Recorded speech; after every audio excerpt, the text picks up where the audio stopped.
السلام علیکم عزیز طالبات، یہ میرا 12واں لیکچر ہے۔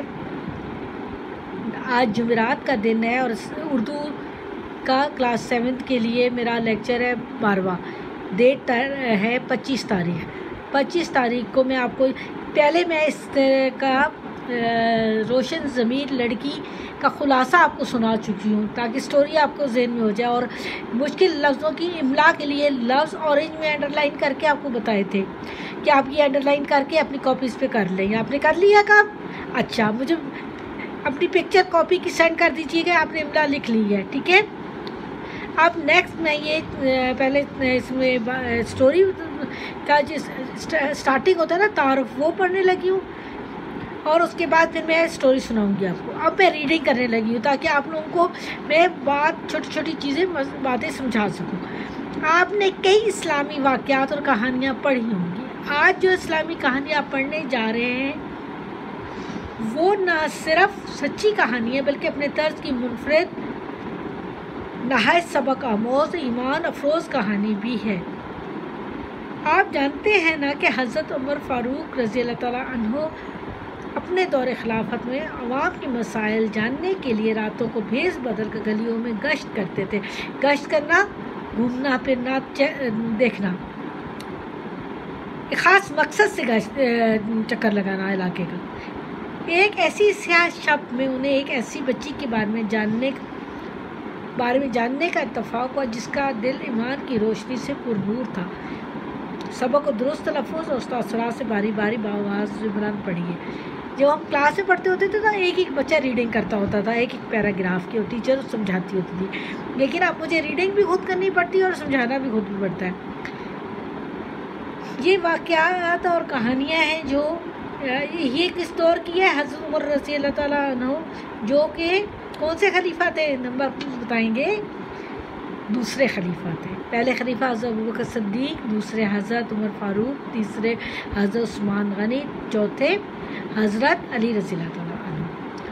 تو ان کے دور خلافت یعنی ان کے زمانے میں جب وہ خلیفہ تھے تب کی یہ کہانی ہے کہ آپ عوام کے مسائل گلیوں میں گشت کرتے تھے، چکر لگاتے تھے، خاص مقصد سے چکر لگاتے تھے۔ گشت کرنا یہ خاص مقصد سے چکر لگانا۔ ایک ایسی بچی رات کی سیاہی میں انہوں نے ایک کہانی سنی، ایک بات سنی جس کا انہوں نے کہانی کے طور پر پیش کیا گیا۔ اب میں کہانی پڑھنے لگی ہوں آپ کو۔ حضرت عمر فاروق نے زمانہ تھا، ہمارے نبی صلی اللہ علیہ وسلم کے مبارک شہر مدینہ میں ایک چھوٹی سی لڑکی رہتی تھی۔ وہ ہر روز اپنی ماں سے دودھ کی گاگر لے کر بازار کا رخ کرتی، وہاں دودھ فروخت کرتی۔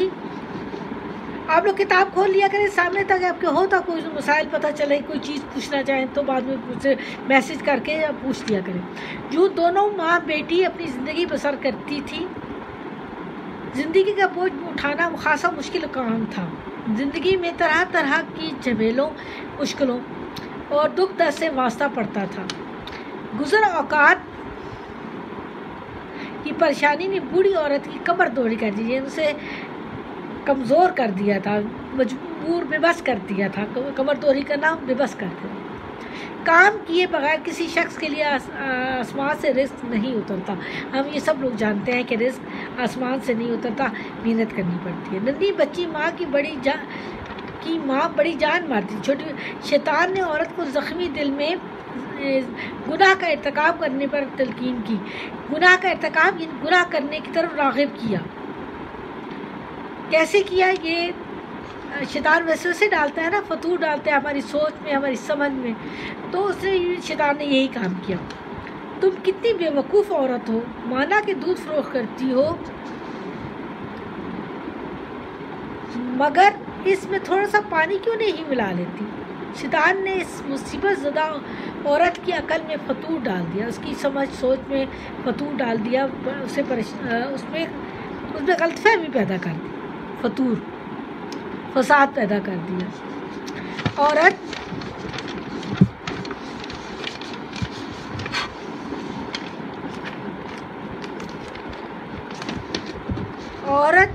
نے اپنے آپ سے کہا یہ کام خوب رہے گا۔ ایک دم اس کا چہرہ خوشی سے چمک اٹھا۔ جب کوئی گناہ کی طرف راغب کا تو وہ جلدی انسان کو سمجھ آتا ہے کہ 4 پیسے مل جائیں گے، لیکن اس کی آگے سٹوری سنیں گے تو آپ کو یقین ہو جائے گا کہ کون کتنا قابل بھروسہ ہوتا ہے۔ یوں پھڑپھڑانے لگی، یعنی خوش ہونے لگی، جیسے کوئی پرندہ بن کر اڑنے کی کوشش کرتا ہے، یعنی وہ خوشی اس کا اظہار کرنے لگی، اور خوشی کے لیے اظہار کرنے کے لیے ایسا پرندہ بن گئی جو اڑ کر اپنی خوشی اظہار کر رہا ہو۔ رات ختم ہوئی تو صبح کی پہلی کرن دروازے پر پڑی، لیکن ابھی رات کا سیاہ پردہ دنیا کے چہرے سے پوری طرح سے اٹھا نہ تھا۔ یکا یک چھلانگ لگا، یکا یک اچانک اپنی چرپائی پر سے اتری اور اپنی ننھی بچی کو بات، اٹھ گئی ہو میری بیٹی؟ ننھی بچی نے جواب دیا، اٹھ گئی ہوں امی، سن رہی ہوں، آپ کیا کہنا چاہ رہی ہیں؟ بوڑھی عورت نے کہا، دودھ میں تھوڑا سا پانی ملا دینا۔ پانی ملا دوں؟ کیا؟ بچی نے تعجب حیرانی سے پوچھا۔ ماں نے کہا، ہاں۔ یہ خیال کیسے آپ کو آیا آپ کو امی؟ کہ آپ نہیں جانتی کہ حضرت عمر رضی اللہ تعالیٰ عنہ نے دودھ میں پانی ملانے کی ممانعت کی ہے، ممانعت منع کی ہے۔ ممانعت منع، یہ لفظ غور سے سن لیں، پڑھنا میں ممانعت کر رکھی ہے، نہیں منع کر رکھا ہے۔ بوڑھی عورت جس سے اپنی بچی کے لیے مثال بننا چاہیے تھا بولی، واہ میری بیٹی تم بھی، بھلا عمر کو کیسے پتہ چلے گا؟ یہ بات میں نے جب آپ کو خلاصہ سنایا تھا نا، اس میں سنائی تھی یہ بات۔ ادھر یہ گفتگو ہو رہی تھی، ادھر خلیفۃ المسلمین، مسلمانوں کے نائب حضرت عمر رضی اللہ عنہ دروازے کے آگے سے گزر رہے تھے۔ ان کی اچھی عادتوں میں سے ایک چیز بھی تھی کہ راتوں کو حفاظت کی خاطر گلی گلی گھوما کرتے تھے۔ بات بتا چکی نا، گشت گشت ایسے اب کسی خاص مقصد سے گلیوں میں گھومنا۔ انہوں نے گھر کے اندر سے آنے والی باتیں سنی تو کان کھڑے کرے، یعنی ہوشیار ہو گئے۔ لڑکی اپنی ماں کو عجیب و غریب جواب دے رہی تھی۔ لڑکی جو ہے ایسے جواب دے رہی تھی جو کہ عجیب و غریب لگتے ہیں۔ بچے تو ماں باپ کی بات مان لیتے ہیں نا فوراً، لیکن یہ بچی آگے سے ماں کو جواب دے رہی تھی، امی جان عمر کا حکم ہے دودھ میں پانی نہیں ملا سکتی، عمر رضی اللہ تعالیٰ عنہ کا حکم ہے میں دودھ میں۔ عورتیں پھر وہی تو آئے، بھلا عمر رضی اللہ تعالیٰ عنہ کو کہاں سے پتہ چلے گا؟ کون جانتا ہے کہ وہ کتنی گہری نیند میں ہوں گے؟ ننھی بچی زخمی ہرن کی طرح تڑپ اٹھی اور بولی، اے ماں، اگر عمر رضی اللہ تعالیٰ عنہ کو نہ معلوم ہو تو کیا اللہ کو بھی نہیں معلوم نہیں ہوگا؟ یہ ہمیں اچھی بات سمجھانے کے لیے کہانی کے ساتھ ساتھ دیکھیں، آپ سوچیں، اللہ کو تو ہر چیز نظر آ رہی ہے نا، اللہ تعالیٰ تو ہر چیز پر قادر ہے۔ تو یہاں پہ اس بچی کو نے احساس دلایا اپنی ماں کو کہ آپ یہ غلط کام کرنے کے لیے مجھے نہ مجبور کریں، گناہ کا کام کرنے کے بعد مجھے مجبور نہ کریں اور مجھے اس کام کا ذریعہ نہ بنائیں، کیونکہ تڑپ اٹھی، پریشان ہو گئی، نہ مجبور کرے، کیونکہ اللہ تعالیٰ سے کی ناراضگی سے میں عورت کو اپنی بیٹی سے اس قسم کی جواب کی امید نہ تھی۔ چھوٹی سی بچی تھی تو اس کو امید نہ تھی۔ وہ پتھر کی طرح جہاں تھی کھڑی کی کھڑی رہ گئی، ایسے ہی لگا جس کے دل میں نیزے گھس گھس کر باہر نکل رہے ہیں۔ پریشان ہو گئی نا کہ گناہ کی طرف میں راغب کر رہی تھی۔ اس کے ہونٹ اذیت سے سکڑ کر کھل گئے، اذیت تکلیف سے، اس کا چہرہ چونے کی طرح اور ایک ہی جگہ میں ڈھیر ہو کر رہ گئی۔ وہ ڈھیر ہو گئی، وہیں گر گئی، اس کا چہرے سے خون بالکل نچڑ گیا، پریشان ہو کر بے ہوش ہو گئی۔ حضرت عمر یہ سن کر خوشی خوشی اپنے گھر روانہ ہو۔ گھر پہنچتے ہی انہوں نے اپنے بیٹے سے کہا، میرے بیٹے فلاں جگہ پر ایک لڑکی رہتی ہے، اگر ممکن ہو تو اپنے نکاح میں لے لو، کیونکہ وہ اللہ کی سے ڈرتی ہے۔ یعنی اللہ کے نبی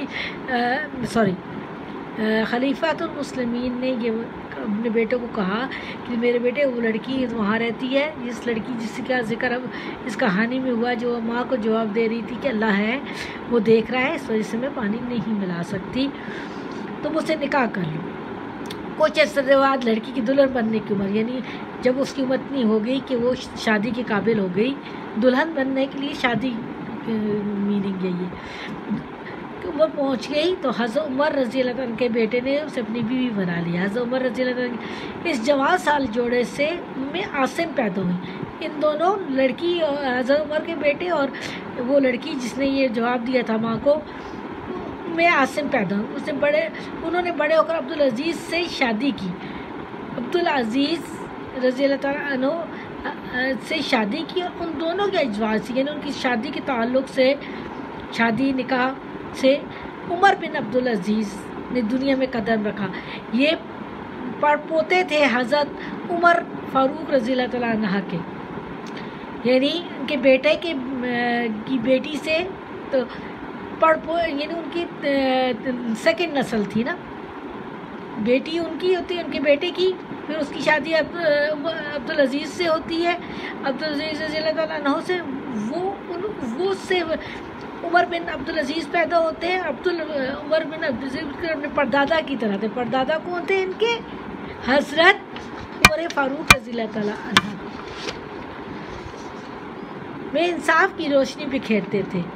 تو گویا اس غیر معمولی لڑکی کی نسل سے غیر معمولی انسان پیدا ہوا۔ وہ لڑکی بھی غیر معمولی تھی کہ چھوٹی سی عمر میں اس کی سوچ اور سمجھ مضبوط تھی، ایمان مضبوط تھا۔ اس سے حضرت عمر رضی اللہ تعالیٰ کی کرامت سمجھے کہ انہوں نے فرمایا میری نسل میں ایک شخص، حضرت عمر رضی اللہ تعالیٰ عنہ کرامت میں کرم یا نیکی کچھ بھی حضرت عمر کی کرامت سمجھی، یعنی ان کو پہلے سے سوچ لینا سمجھ لینا کہ ایک ایسا غیر معمولی شخص پیدا ہوگا، میری نسل میں ایسا شخص پیدا ہوگا جس سے ایک نشان ہوگا اور جو روئے زمین کو انصاف سے بھر دے گا۔ یہ عمر بن عبدالعزیز کے بارے میں کہہ رہے ہیں حضرت عمر فاروق رضی اللہ تعالیٰ عنہ۔ حقیقت میں یہ ہوا، عمر بن عبدالعزیز ابھی چھوٹی عمر ہی میں تھے کہ گھوڑے پر سے گرنے کی وجہ سے چوٹ لگنے سے چہرے کے پر نشان پڑ گیا۔ ان کے زمانے میں لوگوں نے عمر ثانی کا دور بسر کیا۔ ان کے زمانے میں عمر ثانی یعنی حضرت عمر فاروق جس طرح نیک اعمال کرتے تھے اسی طرح سے حضرت عمر کے پوتے تیسری نسل انہوں نے ویسے ہی انصاف کیا دنیا میں اور لوگوں کا خیال رکھا، مسائل حل کیے، اس لیے ان کے دور کو عمر ثانی کا دور کہا تھا، یعنی ان کے دور میں انصاف کا سورج دوسری مرتبہ طلوع ہو کر لوگوں پر چمکا، حضرت عمر کے دور میں بھی اور ان کے پھر پڑپوتے کے دور میں بھی یہ جو ہے انصاف کا حصول ہوا۔ تو یہ ایک بہت خوبصورت کہانی تھی۔ اب آپ لوگوں نے اس کے املا کے ورڈز اگر کر لیے ہیں تو مشکل الفاظ کے معنی میں آپ لوگوں کو پکچر سینڈ کر دوں گی، ریڈنگ ہو گئی ہے، سمجھا دی ہے، وہ آپ لوگ کر لیجیے گا۔